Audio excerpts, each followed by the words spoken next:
The recording is starting now. There you go. Okay, thank you, Walter. Good evening, everyone. I'm going to call the meeting to order and welcome an extremely special guest from the kindergarten class. Oscar Sheehan is here to do the Pledge of Allegiance, representing his whole class. And I know for a fact that Ms. Regan is home watching right now and very excited. So please stand, mute your sound, so it's all about Oscar. And Oscar will lead us in the pledge. Ready? I pledge allegiance to the flag of the United States of America and to the republic for which it stands, one nation, under God, speak up, with liberty and justice for all.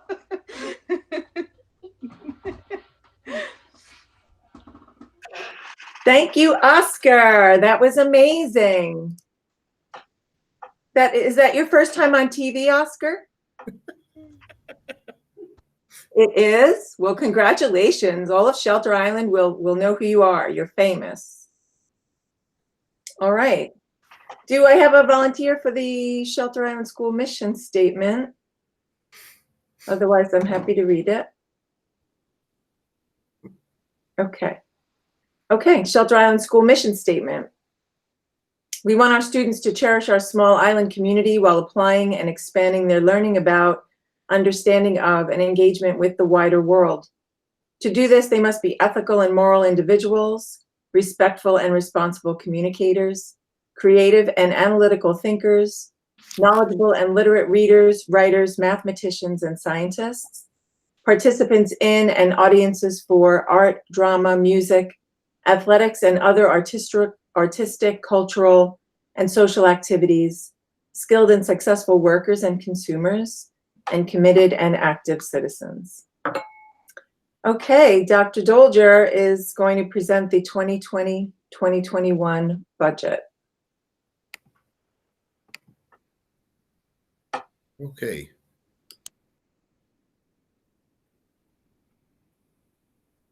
Just going to share my screen here, everyone, so you can.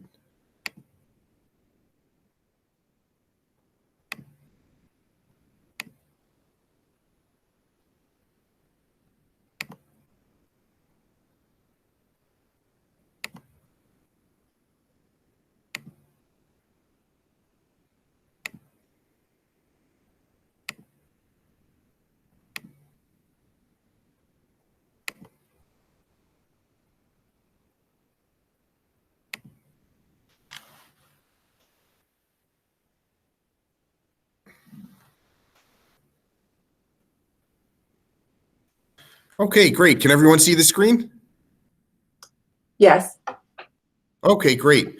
Thank you, Ms. Lynch. I really appreciate it. And so this is now our fourth, I believe, budget meeting, which sort of was cut off by the crisis. So whereas those went into the details of the first three parts, this presentation is more of a broad overview and the tightening up of every part of the budget together.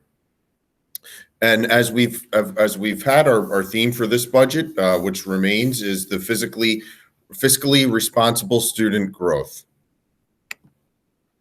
So since our last budget meeting, obviously the COVID-19 pandemic has reshaped public education and has led to our district and all districts educating its students through remote learning. The district has continued to pay all permanent, full, and part-time employees since March 13th, which was our last day in the building. The district has also saved money on certain purchases, substitute employee costs, fuel, and select student events that did not take place this year. Funds that are unspent in this year's budget will be appropriated into reserves to offset the anticipated reductions in state aid for next year. So the reason why we're having the meeting this week, we were initially going to have it last week, was because we were going to receive word from the state of what our budgetary state aid cuts would be, but we did not, the governor did not inform districts of the potential state aid cuts. That still can come along next year with the budget. 3 more times throughout the year, the governor could announce state aid cuts to us. So we have anticipated for that, and we are able to offset that through the anticipated reductions in state aid through our unspent monies in this year's budget. Okay, so the agenda for this budget is we're going to go over our budget goals, our proposed expenditure budget, the 3-part budget, our state aid, our anticipated revenue budget, the additional propositions we have on the ballots, and then some important dates and voter information for everyone. So as we started this whole process, we laid out what our district and administrative goals are for the budget. We wanted to design and adopt a budget that stays within the tax cap limitations, which we did. We wanted to develop a budget that maintains our district programs and also has the community support. And we've actually added on to some district programs this year with our 3-year-old pre-K program. We wanted to design and adopt a budget that values fiscal restraint. And we wanted to develop a budget that seeks to identify and implement cost savings wherever they may be. So this is a condensed version of what, like I said, what we've been going over in prior meetings. This is our grand totals from the 2019-2020 budget is $11.9 million to the proposed budget for next year of $12.15 million. And you'll see most of the percent changes there stay within normal range there. The one that does stick out is the computer library summer and ESL number with a percent change raise of 60%. That is due to the reclassification of our ESL program and its related expenses from the regular school budget code there to its own budget code. As you'll see, even though the percentage difference is only minus 4% for the regular school there, because it is the largest budget, dollar for dollar, that money went into the ESL portion there. So the approximate $190 or so thousand that used to go into the regular school is now just in that line, and that's the reason for that. Then you'll also note that we do anticipate that the cafeteria does usually run a deficit, so we will make that budget transfer in there to offset the cost of the cafeteria. Those numbers do remain pretty steady from year to year. So the 3-part budget is our program, our capital, and our administrative. And again, we went into detail in these, and they are posted on the website. But you'll see the percentage-wise, again, you'll see the year-to-year budget from $11.9 to $12.1 million. But you'll see the pretty relatively consistent percentages for administrative costs went down a little bit. Our capital cost went down a little bit. And our program cost, which is good to see, percentage-wise goes up, went up just slightly as well. So our state aid, like I said, the state announced that they may reduce the state aid, but they have yet to give us the number on what that will be. You'll see from year to year, we still did see a net positive in our state aid of $45,641.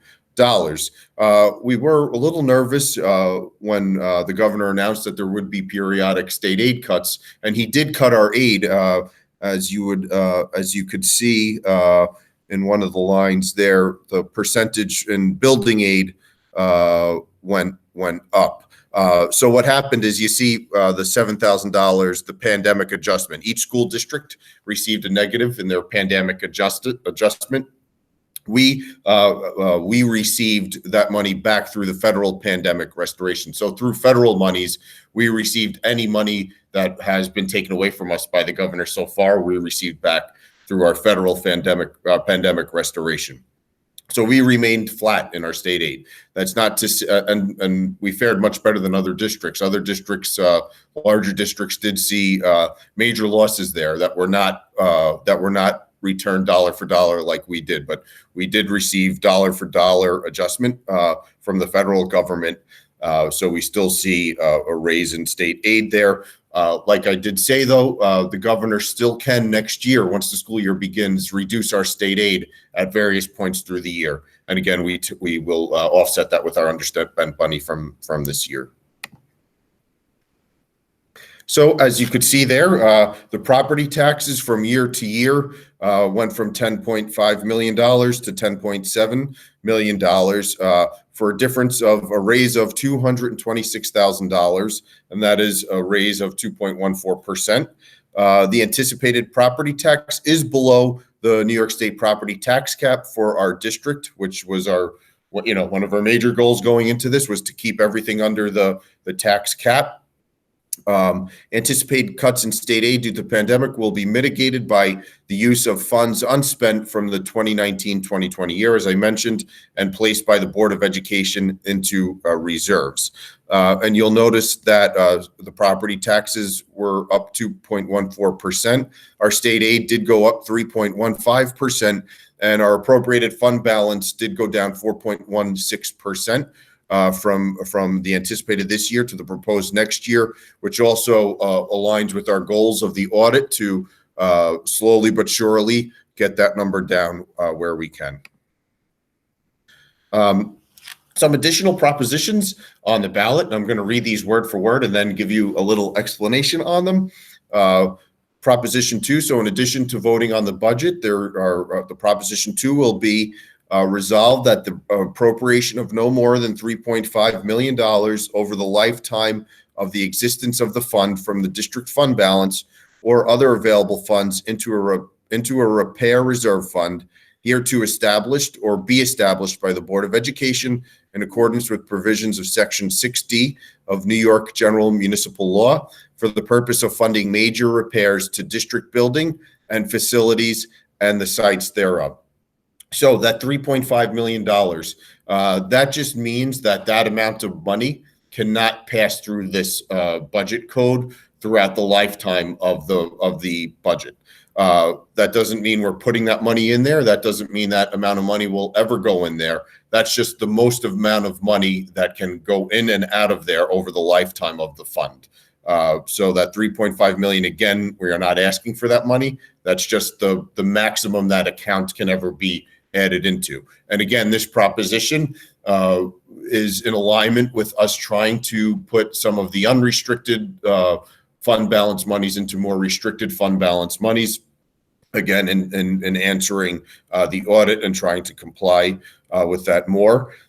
Proposition 3 is the Board of Ed of Shelter Island Union Free School District be authorized to expend a sum not to exceed $161,000 from the Capital Reserve Fund that was established on May 16, 2006 for the renovation of the science classroom labs, including the ceilings, the flooring, the cabinetry, and all incidental work required for such project to be performed. Since the funds to be expended hereunder are from the 2006 Capital Reserve Fund, approval of this proposition will not require a tax upon the real property of the district. So what is this saying? We have this money in a fund, and we are just asking to spend this money to redo our science labs. This money is only able to be spent on certain things, and renovating the science lab is one of the things that fall into the ways we can spend this money. This money is here already. We are not asking for this money. We have the money already, and again, helps us to lower the amount of money that we have in our reserve accounts. So on to some important dates in voter information. All voters have been mailed out their informational postcard outlining the pandemic voting procedures as ordered by the governor. So hopefully you've all received this in your mail by now. This has been sent out, and that's just a snapshot of what it looks like. It was sent out in English and in Spanish last week. The budget and supporting documentation will be posted on our website. The district will also mail any resident without internet access the final budget. If you'd like, you can please call us at the school at 631-749-0302, and we can mail you a physical copy of the budget if you're not able to access that online. So all registered voters will receive a ballot and postage paid return envelopes automatically on or about May 26. These will be, once the board adopts the proposed budget, the budget ballots will be sent out to you in an envelope that looks like that, although some of them are white as well. And then you'll also have the, like it looks there, the return self-addressed stamped envelope that you would put in the mail and would come back to us. So all votes this year are being done absentee to all community members. There's no in-person voting this year due to the recent governor's executive order. So May 21st, the second publication of the legal notice. May 22nd, the budget will be available on our website. May 22nd, also, we are planning to have all our absentee ballots mailed out to all of our registered voters. May 27th will be the public budget hearing. It will be virtual, just like this meeting, and the link will be on the school website, as this meeting was, for anyone to join the live stream who wishes to. On June 1, we are going to mail a school budget notice home with some important information on there. And then June 9th is the important day. That is the budget vote this year across all of New York State. And it is also our annual board meeting. The ballots are due here to the school by 5 p.m. So we will be checking with the post office just before 5 p.m. It's not the case that they have to be postmarked by June 9th. They have to be in our possession by June 9th at 5 p.m., where the voting all the votes will be counted at that time with election workers. And we will certify that vote that night at a board meeting and announce the results to everyone on Shelter Island. We also, if by any chance you have difficulty with the mailing system, we do have a drop box here where you can also leave your ballots.